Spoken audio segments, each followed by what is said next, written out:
কেমন আছো ছোট্ট বন্ধুরা? আশা করি সবাই ভালো আছো, সুস্থ আছো। নোভা একাডেমিক কেয়ারের পক্ষ থেকে আরও একটা অনলাইন ক্লাসে সবাইকে স্বাগতম।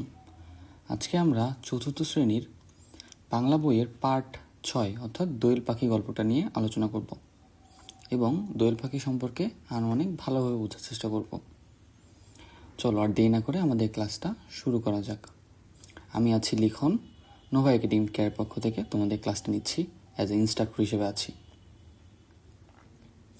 সো প্রথমেই আমরা দেখে নিব আজকের পাঠের শিক্ষণফলগুলো কী কী। আমরা পাঠটা পড়ার পর আমাদের বাস্তব জীবনে কি কি কাজে লাগবে। আমাদের জাতীয় পাখির দোয়েল, আমরা কিন্তু এই গল্পটাতে যেহেতু নাম দোয়েল, তো আমরা কিন্তু দোয়েল পাখি সম্পর্কে জানতে পারবো। দোয়েল পাখির গায়ের রং, গঠন, খাদ্য, প্রাকৃতিক স্বভাব এই সম্পর্কে জানব। দোয়েল পাখির সুরক্ষা, এইটা পাঠটা শেষ করার পর আমাদের পরিবেশের ভারসাম্য রক্ষায় এবং পাখির রক্ষায় আমাদের প্রত্যেকেরই দায়িত্ব কতটুকু গুরুত্বপূর্ণ সেটা আমরা বুঝতে পারবো। তোমরা দেখো, এখন 2026 সালে এসে আমরা কিন্তু দোয়েল পাখি সচরাচর দেখতে পাই না, আগে যতটা দেখতে পেতাম। তাহলে আমাদের কি করতে হবে? দোয়েল পাখি সুরক্ষার জন্য ব্যবস্থা গ্রহণ করতে হবে, তারা যেন বিলুপ্ত না হয়ে যায়। তাহলে চলো আমরা গল্পটা শুরু করি। এখানে আমরা দেখতে পাচ্ছি খুবই সুন্দরভাবে কাছ থেকে একটা দোয়েল পাখির ছবি আমরা অ্যাটাচ করেছি। দোয়েল পাখির ডিটেলসগুলো আর একটু ভালোভাবে বুঝতে পারো তোমরা। বাংলাদেশের জাতীয় পাখির নাম দোয়েল। দেশের প্রায় সব জায়গায় দোয়েল পাখি পাওয়া যায়। এরা মানব বসতির কাছাকাছি থাকতে পছন্দ করে, বিশেষ করে যেসব জায়গায় ফসলের ক্ষেত এবং নদী জলাশয় আছে। তাহলে আমরা এখানে কি দেখতে পারলাম? বাংলাদেশের জাতীয় পাখির নাম দোয়েল। তোমরা কি জানো দোয়েলের ইংরেজি মিনিং কি? দোয়েলের ইংরেজি মিনিং হচ্ছে ওরিয়েন্টাল ম্যাকপাই রবিন। তাহলে তারা কোথায় থাকতে পছন্দ করে? তারা মূলত মানব বসতির কাছাকাছি থাকতে পছন্দ করে এবং যেসব জায়গায় ফসলের ক্ষেত এবং নদী জলাশয় আছে। চলো গল্পের দ্বিতীয় অংশে আমরা চলে যাই। অন্য সব পাখির মতো দোয়েল পাখিও সুন্দর। এর গায়ের রং কালো বা ধূসর, পেটের দিকে সাদা।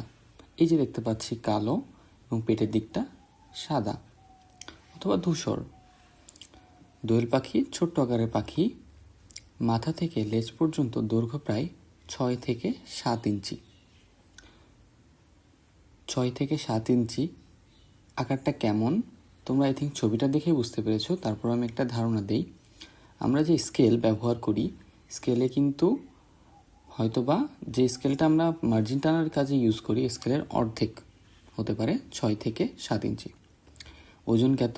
ওজন কত হতে পারে? 30 থেকে 80 গ্রাম। চোখের রং কালো, এই যে দেখতে পাচ্ছি আমরা চোখের রং কালো। লেজ বেশ লম্বা, লেজটা দেখতে পাচ্ছি অনেকটা লম্বা। বেশিরভাগ সময় লেজটা উঁচু করে। দেখবা যখন দোয়েল পাখি গাছের ডালে ডালে নিচে বেড়ায় তখন কিন্তু লেজটা উঁচু থাকে, খেয়াল করে দেখতে পারো তোমরা। এর পরবর্তীতে চলো আমরা গল্পের তৃতীয় অংশে চলে যাই। দোয়েল পাখি গাছের কোটরে এবং ঝোপঝাড়ে বাসা বানায়। বেশিরভাগ সময় এদের জোড়ায় থাকতে দেখা যায়। এপ্রিল থেকে জুলাই মাসের মধ্যে স্ত্রী দোয়েল ডিম পাড়ে। সাধারণত 3 থেকে 5টি ডিম পাড়ে। ডিমের রং হালকা নীলচে সবুজ, তার উপর বাদামি ছোপ থাকে। পুরুষ দোয়েল বাসা পাহারা দেয়, স্ত্রী দোয়েল ডিমে তা দেয়। প্রায় 2 সপ্তাহ পর ডিম থেকে ফুটে ছানা বের হয়। তাহলে এখানে কিন্তু আমরা অনেক তথ্য দেখতে পাচ্ছি। দোয়েল পাখি কোথায় থাকে? গাছের কোটরে এবং ঝোপঝাড়ে বাসা বানিয়ে থাকে। দোয়েল পাখি কখন ডিম পাড়ে? এপ্রিল থেকে জুলাই মাস। তাহলে এপ্রিল থেকে জুলাই মাসে কিন্তু দোয়েল পাখি ডিম পাড়ে। কয়টা ডিম পাড়তে পারে? 3 থেকে 5টা। এর পরবর্তীতে কত সপ্তাহের পর ডিম থেকে ছানা বের হয়? মাত্র 2 সপ্তাহ পরে। দোয়েল পাখির 12 থেকে 15 বছর বাঁচে। তোমরা কি জানো মানুষ কত বছর বাঁচে? মানুষ কিন্তু 60 থেকে 70 বছর গড়ে বাঁচে। এরা সাধারণত পোকামাকড় কীটপতঙ্গ খায়। এরা গাছের ডালে লাফিয়ে ডালে ডালে লাফিয়ে বেড়ায়। তখন লেজের ডগা নাচায়।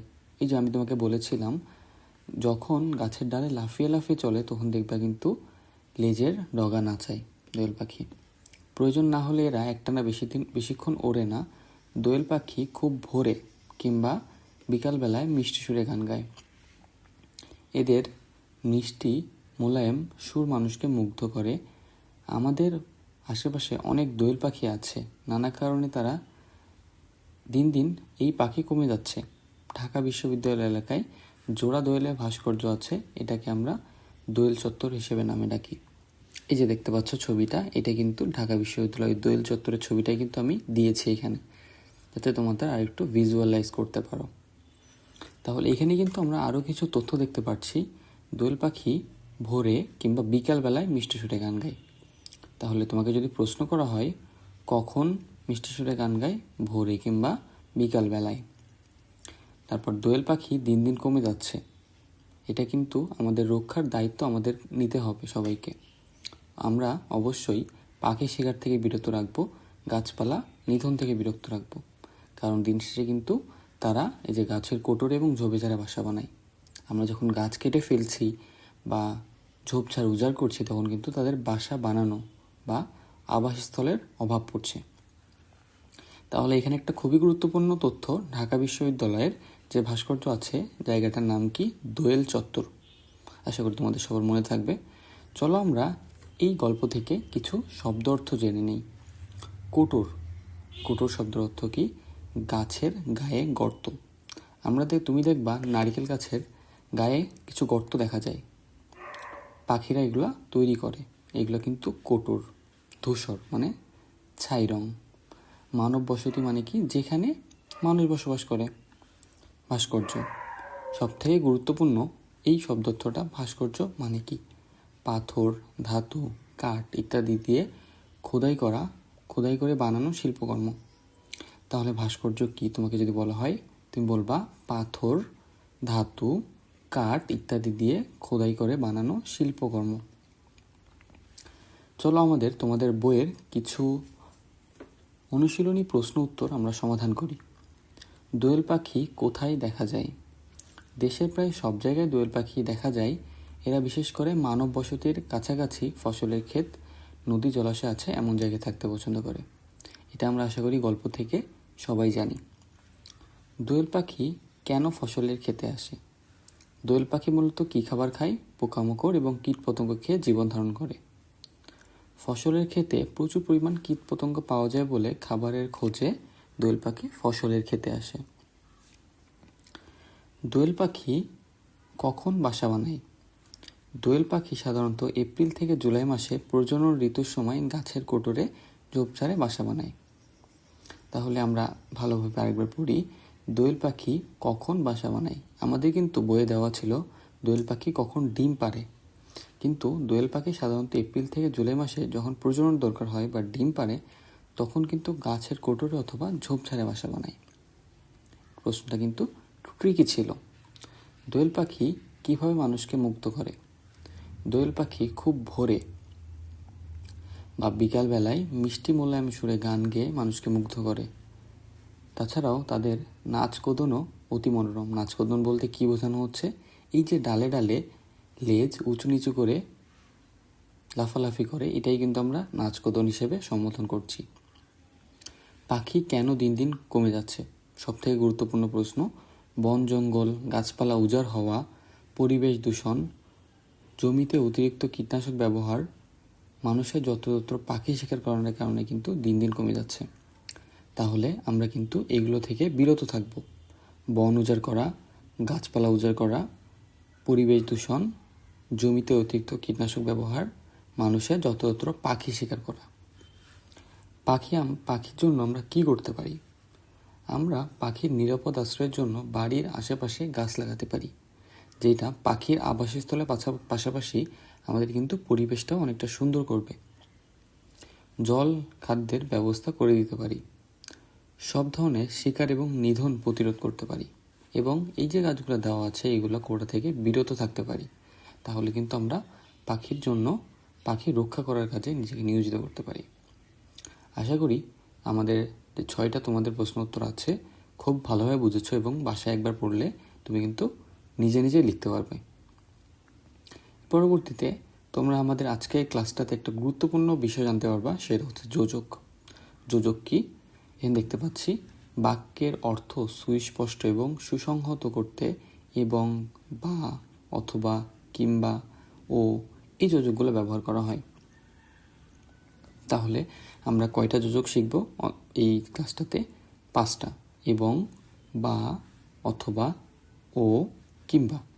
আমরা আরেকবার বলি, এবং, বা, অথবা, ও, কিংবা।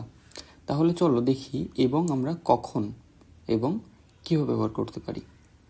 2 বা ততোধিক ব্যক্তি বা বিষয়ের সংমিশ্রণে বাক্য দীর্ঘ করতে। তাহলে 2 বা ততোধিক ব্যক্তি বা বিষয়ের সংমিশ্রণে, যেমন আমি যদি একটা উদাহরণ দেখি, আমি ও রাহাত বাজারে গেলাম এবং বই কিনলাম। তাহলে আমরা দেখতে পাচ্ছি একজন বাজারে গিয়েছে এবং বই কিনেছে, তাহলে 2টা কাজ করেছে। এই কাজে আমরা কি ব্যবহার করব? এবং। কোনো বিকল্প, এরপর চলো দেখি আমরা বার ব্যবহার। কোনো বিকল্প পছন্দ বেছে নেওয়ার ক্ষেত্রে কিন্তু আমরা বা ব্যবহার করি। দেখো উদাহরণ আমরা দেখতে পাচ্ছি, চা বা কফি যে কোনো একটা খাও। তাহলে কিন্তু তোমাকে যে কোনো একটা চুজ করতে হবে। চা বা কফি যে কোনো একটা খাও। তাহলে আমরা যদি বিকল্প বেছে নেওয়ার ক্ষেত্রে আমরা কিন্তু বা ব্যবহার করি। অথবা দেখতে পাচ্ছি 2টির মধ্যে যে কোনো একটি সিদ্ধান্ত স্পষ্ট করার ক্ষেত্রে। বা এবং অথবা অনেকটা এক। তুমি দেখো, তুমি অথবা আমার ভাই কাজটি করো, তাহলে কিন্তু একজনকে কাজটি করার কথা বলা হয়েছে। তারপরে দেখো ওর ব্যবহার, একই সাথে 2টি সমজাতীয় পদ বা ব্যক্তি যুক্ত করলে আমরা কিন্তু ও ব্যবহার করি। মা অথবা বাবা, মা বাবা দুজনই কিন্তু একই ব্যক্তি বা সমজাতীয় পদ, আমাদের প্রিয় অভিভাবক। এখানে দেখো আমি দেখতে পাচ্ছি আমি এবং রাহাত, তাহলে দুইজনই কিন্তু সমজাতীয় পদ, এই জন্য আমরা 2টার ক্ষেত্রে ও ব্যবহার করেছি। চলো সবার শেষে আমরা কিংবার ব্যবহারটা দেখি। বিকল্প, সম্ভাবনা বা সন্দেহের অবকাশ বোঝানোর ক্ষেত্রে। খুব ভোরে কিংবা বিকালে মিষ্টি গান গায়। তাহলে এখানে খুব ভোরেও গান গাইতে পারে, বিকালে মিষ্টি সুরে মিষ্টিও গান গাইতে পারে। তাহলে ভোরে কিংবা বিকালে, এখানে কিন্তু একটা সন্দেহ বা অবকাশ বোঝাচ্ছে। বিকালেও গান গেতে পারে, ভোরেও গান গেতে পারে। আশা করি তাহলে আমরা একবার রিভিউ করে দিই কি কি বিষয় সম্পর্কে পড়েছি। এবং তাহলে 2 বা ততোধিক ব্যক্তির মিশ্রণ ক্ষেত্রে আমরা এবং ব্যবহার করব। কাজ বা ব্যক্তির মিশ্রণের ক্ষেত্রে। বা কখন ব্যবহার করব? যখন আমরা বিকল্প একটা অপশন দিব, চা অথবা কফি। অথবা 2টি, অথবা কখন ব্যবহার করব? 2টি বস্তুর মধ্যে যখন একটি স্পষ্ট করার ক্ষেত্রে, তখন অথবা ব্যবহার করব। ও কখন ব্যবহার করব? সমজাতীয় পদ 2টা যুক্ত করা বা 2টা বাক্য পদ যুক্ত করার ক্ষেত্রে আমরা ও ব্যবহার করব। কিংবা কখন ব্যবহার করব? বিকল্প সম্ভাবনা বা সন্দেহের অবকাশ যেখানে তৈরি হবে সেখানে আমরা কিংবা ব্যবহার করব। এটাও হতে পারে, আবার এটাও হতে পারে।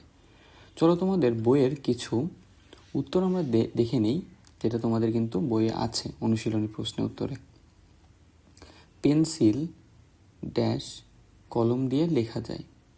তাহলে পেন্সিল বা কলম দিয়ে লেখো। এখানে কিন্তু তুমি পেন্সিল এবং কলম 2টা দিয়ে লেখার কথা বলেননি, বলেছে পেন্সিল বা কলম দিয়ে লিখো। এই গাছে দোয়েল ড্যাশ কোকিল যে কোনো একটি পাখির বাসা আছে। তাহলে দোয়েল অথবা কোকিল যে কোনো একটি পাখির বাসা আছে। এখানে কিন্তু আমরা অথবা ব্যবহার করব, কারণ যে কোনো একটা পাখির বাসা আছে।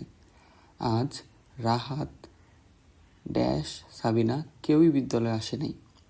তাহলে কিন্তু এখানে ও ব্যবহার করব, কারণ সমজাতীয় পদ। রাহাত ও সাবিনা কেউই আসেনি। গাছের ডালে মাটিতে দোয়েল পাখি লাফিয়ে বেড়ায়। গাছের ডালে ও মাটিতে, তাহলে কিন্তু 2টা সমজাতীয় পদ, জায়গা বোঝাচ্ছে। চা কিংবা শরবত কোনটি খাবে? তাহলে এখানে কিন্তু কিংবা ব্যবহার করতে হবে। আশা করি তোমরা এই শব্দ অর্থগুলার কোথায়, কেন, যোজকগুলো ব্যবহার করতে হয় এগুলো বুঝতে পেরেছ। সবাইকে অনেক ধন্যবাদ। আজকে ক্লাস এখানেই শেষ। এত পর্যন্ত ক্লাসটা করার জন্য সবাইকে আরও একবার ধন্যবাদ। আশা করি আমাদের ক্লাসটা করে তুমি অনেক উপকৃত হয়েছো। পরবর্তীতে অন্য একটা ক্লাসে দেখা হচ্ছে। সে পর্যন্ত সবাই ভালো থাকো, সুস্থ থাকো।